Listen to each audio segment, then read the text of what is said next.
I was debating about putting this video out yesterday because I already needed 2 days to sort of pull myself together, right? Not only did the Bears sign Andy Dalton, who had a pretty mediocre season with the Cowboys. I mean, again, he's on a mediocre team, but besides the point. Not only did they sign Andy Dalton, they released Kyle Fuller. Just released him. Just let him go. Let him test the market, per se.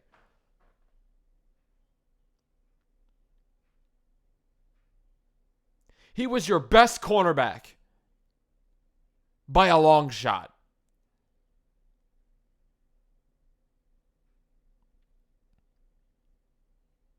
Was the least of your issues.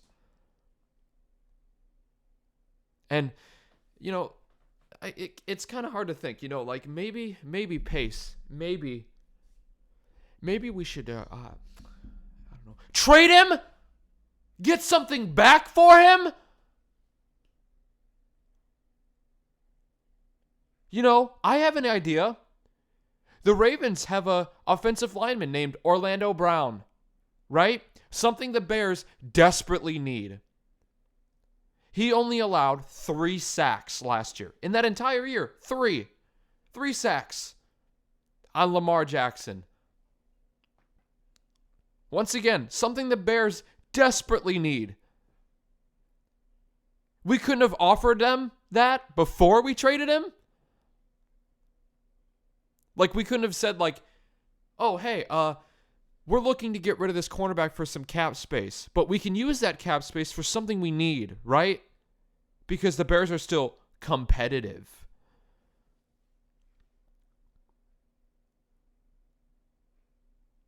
I don't understand why. But then I came across this article by Bears Wire. Shout out to them.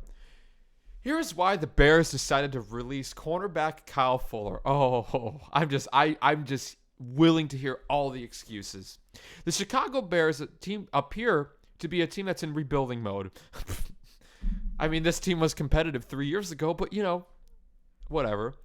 Fuller was due to make $20 million in 2021. Oh my God, that's such a cap casualty. We can't take it anymore. We have to get rid of him.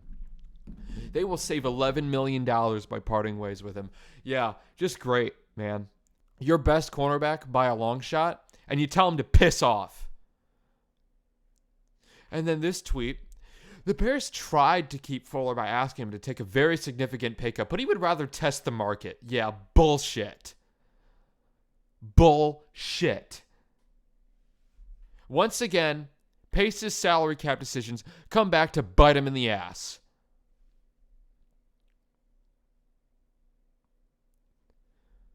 So, I'm kind of glad I waited because that just adds more fuel to the fire for this.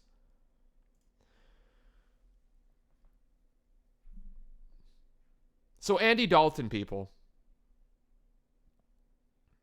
I understand, okay? Because everyone's going to be like, well, Tim, the Seattle and Houston GMs aren't looking for a trade right now. The Bears offered him 3 first-rounders. And I think even Kyle Fuller was in that trade.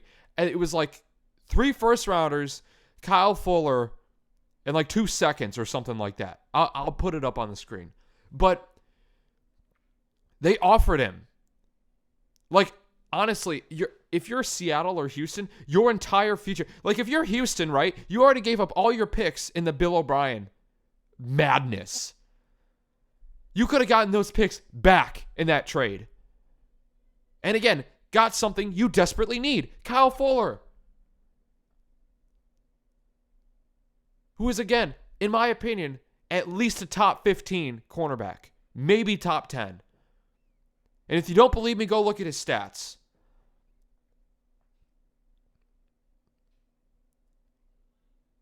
Unbelievable. I'm just thinking back. How did this happen? Because in 2018, this team was 12-4. 12-4 was one of their best records they've had since, I believe, their runs in the early 2010s. But then you could say, oh, Tim, they played the NFC East because that's 3 easy wins at least. But this team almost beat the Patriots that year. Voice crack, sorry. And this team was beating the shit out of a lot of teams. So it's not like they were like, oh, it's an AFC South easy schedule. No. They beat really good teams that year. They were in the playoffs for a reason. They go up against the Philadelphia Eagles. And once again, come up short. So then we're like, okay, we need a kicker the next offseason, and we're good. So then we get Eddie Pinheiro, which Eddie Pinheiro was miles ahead of Cody Parkey. So Eddie Pinheiro kicks like a 58-yarder in week 2 to win the game against Denver. So we're thinking, okay, this guy looks pretty good because 58 yards or whatever it was is pretty freaking far. It's crazy. A lot of NFL kickers can't do that. Then we go into the next season, and the Bears are playing awful. Straight up awful. The offense is not working. Mitch Trubisky is throwing into double coverage. Nagy's with stupid play calling. Doing the same, running in and out to get 2 yards on the side. Getting nothing. Doing the same plays over and over again that is so predictable. People could go back and do it again.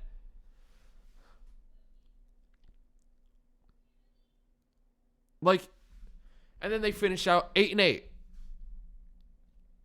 So, okay, they missed the playoffs. Okay, so then we need an offensive line.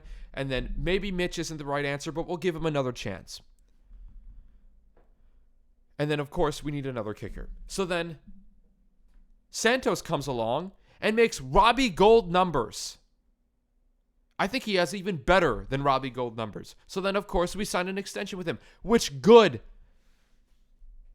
That is like the one thing good I will say about Ryan Pace in this entire video. So then it's like, okay, now we have a kicker. Now we can sort of do something. No, then the offense plummets. Yes, we upset the Lions and Falcons. We get to laugh at them. The laughing only lasts so long. We're 5-1. We just beat the Tampa Bay Buccaneers, who are, again, were not as good at the end of the season. But it's still, we beat the Tampa Bay Buccaneers. We're 5-1. Yes, we have some trouble on the offensive line, but we can make that adjustment. We can maybe trade at the deadline. No, doesn't do anything. So then, next thing you know, we're 5-6. And oh boy, that is nuts. Such a turnaround. 5-1. We were on pace to be 11-5, I would say. Because a lot of those games in the middle of the season were very winnable. Like, for example, the Titans. The Titans, they had an abysmal first quarter.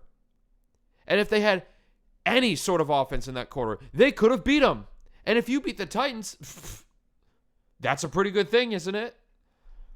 I mean, that's one of the best teams. We were stopping Derrick Henry, who is literally the best running back in the game right now.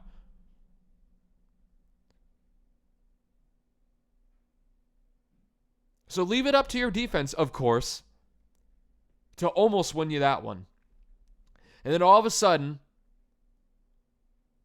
we're 6-7. And then it's like, okay, so if the Bears just win out, or at least win 2 of the games, because they're up against Houston and Jacksonville, and then the Packers week 17, like, hey, we could sort of do something. You know, maybe we can make the playoffs. I mean, depending what the Cardinals do. The Cardinals lose week 16. So, hey, we have a legitimate shot. So then we beat the shit out of the Jaguars. We go into week 17. And again, we play the Packers pretty decent in the first quarter. I mean, we scored on the opening touchdown thanks to a kick out of bounds. So we already look pretty good. And then all of a sudden, once again, the second half comes, the offense collapses. And Aaron Rodgers just runs laps around Soldier Field with little to no effort. So then again, we're in the playoffs because the Cardinals lost. Luckily, because Kyler Murray got injured. If Kyler Murray didn't get injured, they probably would have beat him. Because that Cardinals quarterback was bad. It was really bad. So, then the Bears have to face the New Orleans Saints in the wild card round. The Nickelodeon Bowl, which they had frustratingly crazy stuff happen to them earlier in the season, which, by the way, was another winnable game. The Saints, we were playing the Saints very well that game. That was probably our best game in terms of both offense and defense, if we're talking about how close it was. And then again, we hear that Michael Thomas and Akamara might not play. So hey, we have a shot. But it turns out that was, I guess, I don't know. Maybe it was a premature comment. But then, again, we go into the Saints and we play them really good in the first half. A lot of you are going to say, well, the offense wasn't pulling the weight. But still, it was a very winnable game that first half. And who knows? Maybe we beat them and we play the Packers in the divisional round. We get our asses kicked. I mean, they'd still probably lose to the Tampa Bay Buccaneers in the NFC Championship. But I would have been fine with that because that would have been our first playoff win since 2011. The Bears have made the playoffs twice in 3 years and they haven't won a single playoff game. And again, both the Eagles and Saints game were winnable games. Don't quote me on it because they were. They were very winnable games, especially the Eagles game. So then now here we are, 2021. Just drinking our depresso espressos because that's all the Bears are. Name a bigger joke in the NFL right now. Name a bigger joke. You probably can't, right? I mean, you could say, oh, Jacksonville, but Jacksonville's got Trevor Lawrence now, or they're going to get Trevor Lawrence. And they're going to build the team around him. So they're going to be pretty good in a couple years. That's if Trevor Lawrence isn't like the biggest bust ever. You know, oh, the Lions. The Lions got Jared Goff. They at least have a somewhat capable quarterback. And Kenny Galladay, which I hope you offer him a contract to play along Robinson, but you probably won't.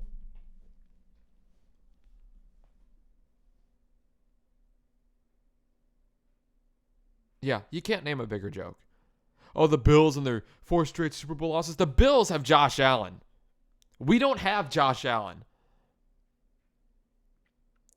But then again, the other idiots on the other side are saying, oh, we should have drafted Mahomes or Watson. Well, really? Could you just tell if Watson or Mahomes was going to be the superstar, all-star caliber quarterback back then? Could you just tell? Could you just look at a name and just be like, oh yeah, that guy's going to be a superstar? It was just unlucky. And can you tell me if Mahomes or Watson would have been the exact same player with an offensive line that you constantly complain about this season and last season? Do you think he would have been the same player in the same system? You know, because Mahomes has Andy Reid, which, again, is one of the best coaches in all of the NFL, if not the best.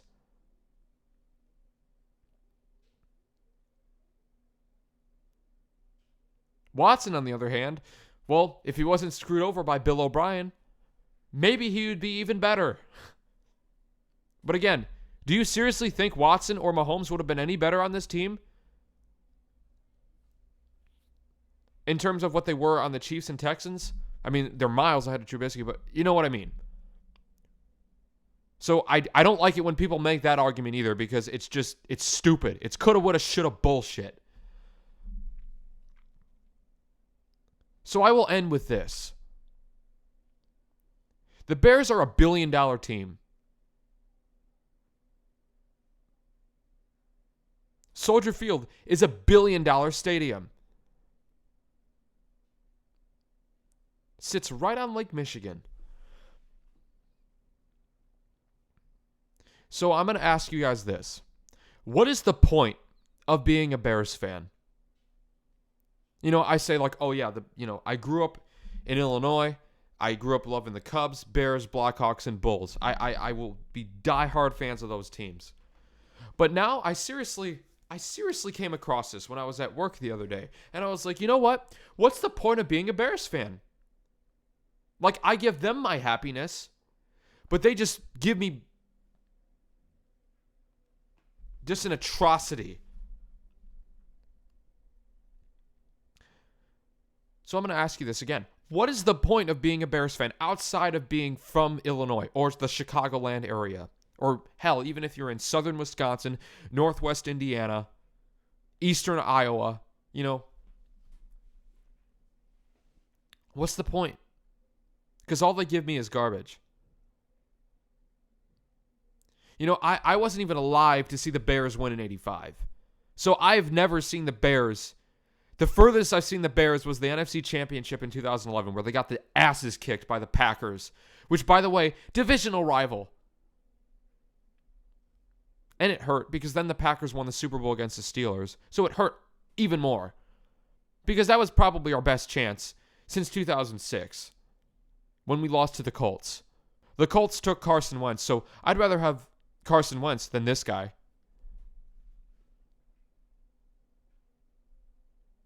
And again, some of you are going to disagree with me. Carson Wentz is way younger.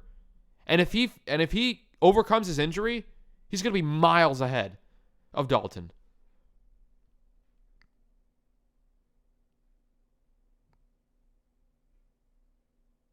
What is the point of competing? We are in a 35-year rebuild. 35. We wasted Brian Urlacher. Wasted him. One of the best linebackers the league has ever seen in recent memory. And we wasted him. We're wasting our defense right now. Poor Khalil Mack, man. What was the point of trading for him? Like, if we're not going to pull our own weight on the other side of the ball, what's the point of trading for a defense? You might as well just tank and lose and get better pieces like Trevor Lawrence. But then again, if you're the Bears and you have Ryan Pace in the GM position, Trevor Lawrence isn't going to be your first overall pick.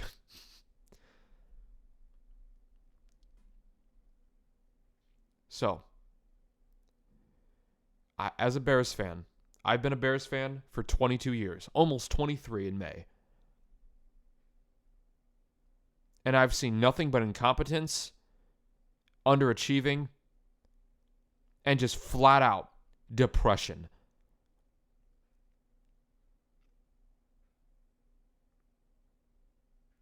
Nothing is going to get done with the McCaskies, or as I like to call them, the McCashies, because they don't give a shit about the Bears. They don't. All they want is money. Again, like I said earlier, the Bears are $1 billion team. As long as they're fat, dumb, and happy with the billions of dollars they have in their pocket, they don't care. They don't care. We are in the same boat the Chicago Blackhawks were in the early 2000s. We are waiting for our owner to die. It sounds harsh, I know. But we are waiting for our owner to die.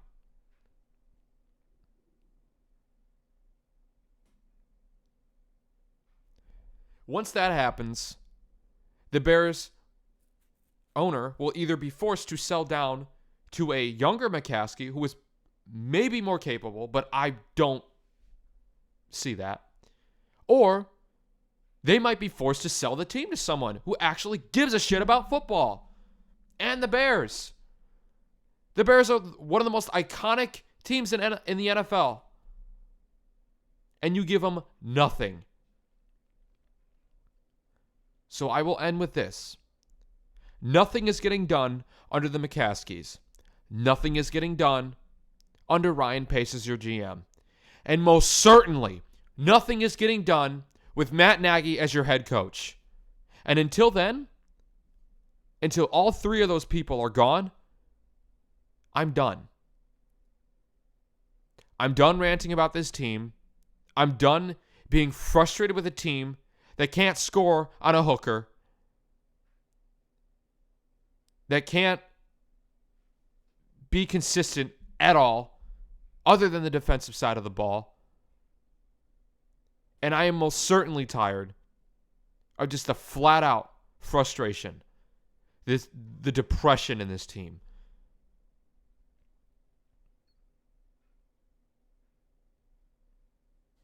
So I will still be a diehard Bears fan. I will still support the Bears. You know, if the Bears make the Super Bowl, golly, when that happens, and the McCaskies are still in office and all of them, I will clap for them. But I'm not going to thank the McCaskies if we win a Super Bowl. I will still be a fan of the Bears. I'm not going to bandwagon because I'm not that person. I am loyal to the Bears, Blackhawks, Cubs, and Bulls for my life. It doesn't matter where I live. It doesn't matter where I am. I will be loyal to them. However, I am not expecting anything from this Bears team until all three of these jackasses are long gone.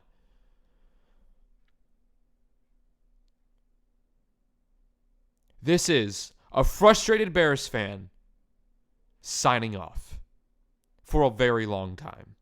By the way, this aged well, didn't it, man?